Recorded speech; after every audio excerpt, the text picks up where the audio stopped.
Hey magical friends!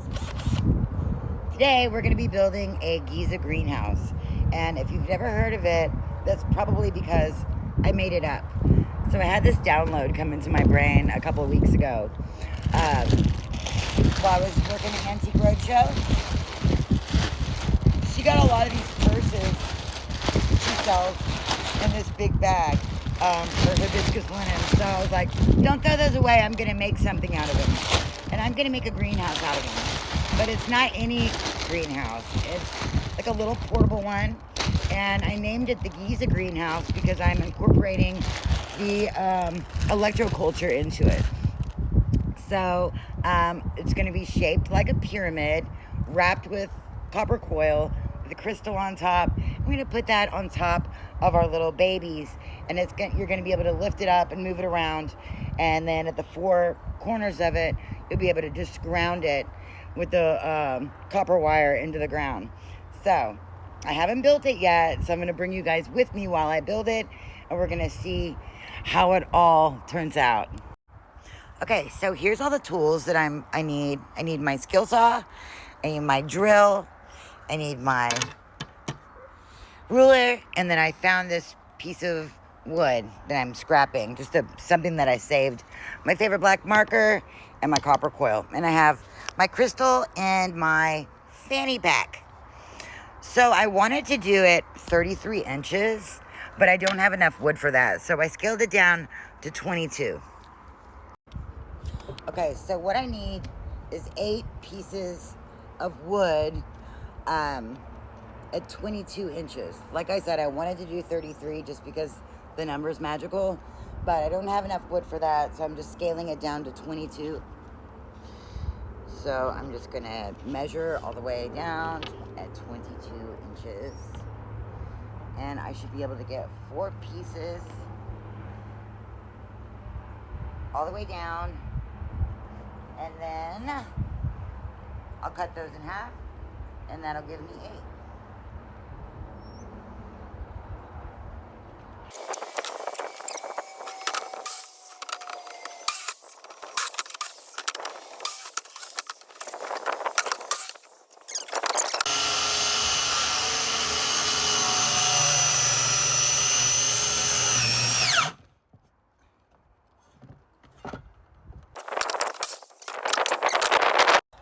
Alright, cool. We got our 8 pieces of wood at 22 inches each. And now we're going to start putting it all together. Okay, so they weren't the cleanest cuts in the world. There's Eli and Sweet Pea hanging out. But I took more of the chunkier pieces and just put them together. This will be the base of it.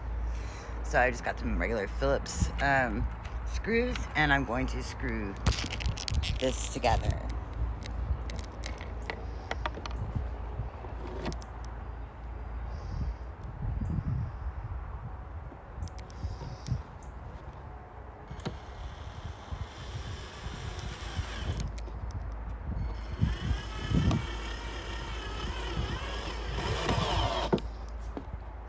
Okay.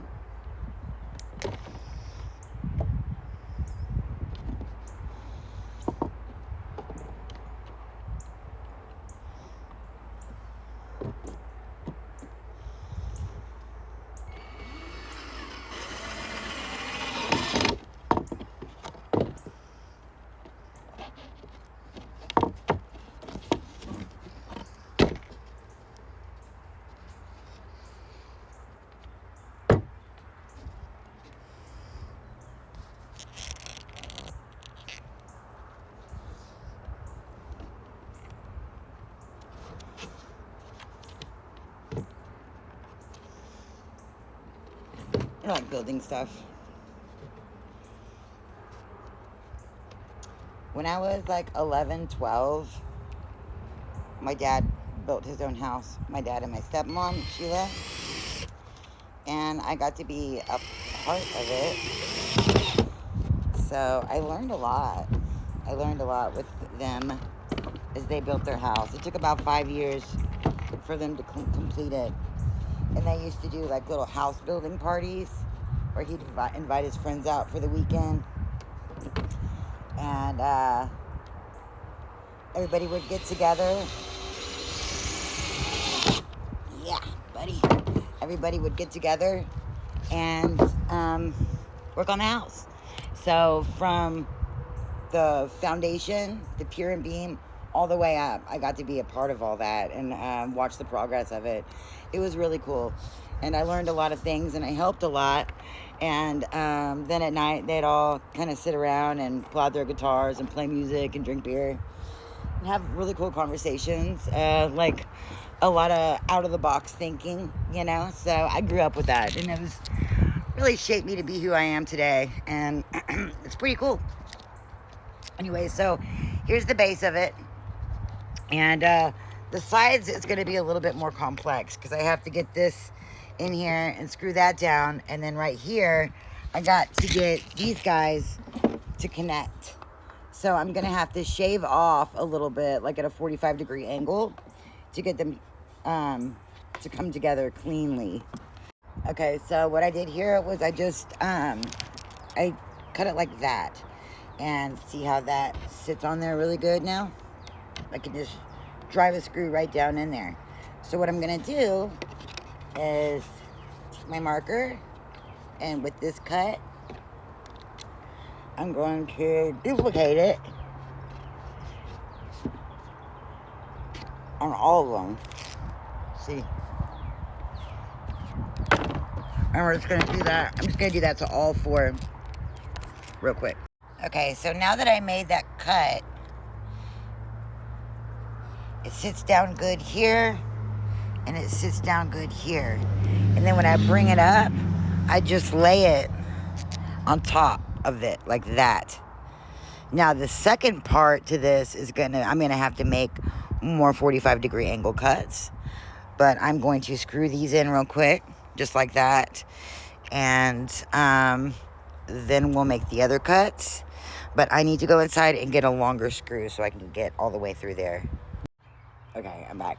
I like building stuff so much that I have like tool spots everywhere in the house. I have like a toolbox in my bedroom, a drawer of tools in my bedroom, then I have a drawer downstairs, then I have several drawers in the kitchen, then I have a tool bag in the breezeway, and then I have an entire garage full of tools. And so I had to dig around for my bits and stuff. I had to find a different bit because my long screws are the little star bit, which is it's my favorite kind of bit because I like stars. That. Okay, anyways, this is the Phillips. So I'm going to try to do this without any assistance. Let's see, how can I do this?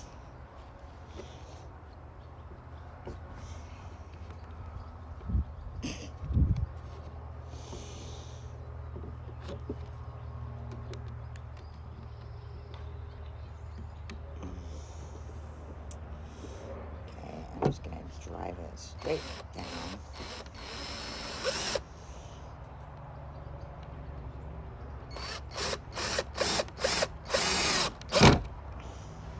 Look.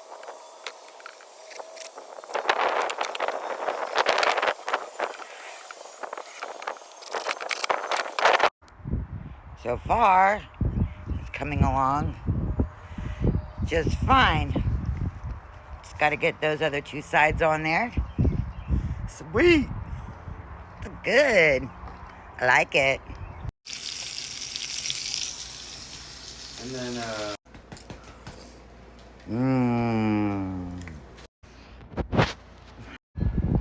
Alright guys, check that out. We've got the framework of the Giza pyramid. The Giza Greenhouse. Okay, so that was a good lunch. I had scrambled egg and cheese sandwiches from the eggs from the farm for my chickens, and it was super good.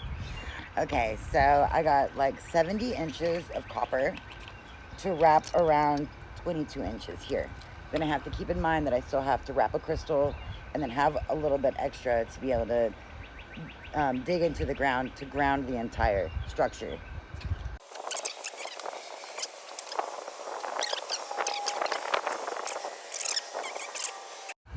Alright guys, look, check it out. It's got the 4 up here for the crystal, And then I've got it wrapped all the way around the sides. And then on each one, I have a piece to ground it. Okay, so I've flipped the pyramid upside down and I just put it like this because I'm going to put the plastic on the inside. I don't want to put the plastic on the outside. You want your copper to be exposed to the environment. And if I'm correct, I should be able to just take the corner of this bag and cut it like here and put it down inside, spread it open, and have one pyramid shaped plastic. So let's see if my theory works. Check it out. And I give credit to those good eggs because that made my brain kick into gear. So I cut out the corner of the bottom of the large bag and I flipped it upside down and I just laid it inside of there. Now, if I put it directly at the point of the corner of the bag, it's a little too tight. So it only comes up to about right here. But the more that I press and fold it up and further I come down, it expands wider. So I'll be able to staple that from the inside. And I'll just cut off this extra edge here. And then we'll move around over to the crystal.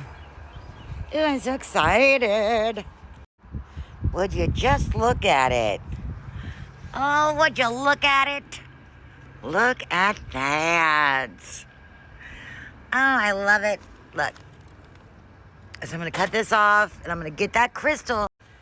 Okay, so this is the actual size. And here's the crystal. It's got a nice point to it. I'm going to wrap this into my copper. I'm going to clean up the edges here and put it on some plants.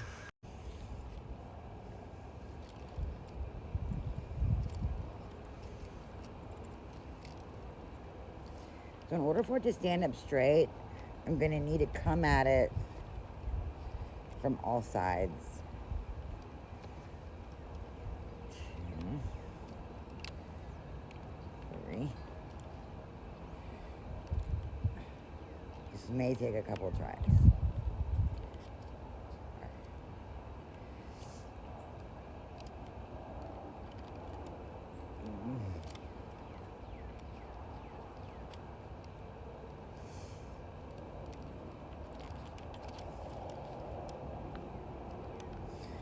The thing about this is that it's very, very flexible.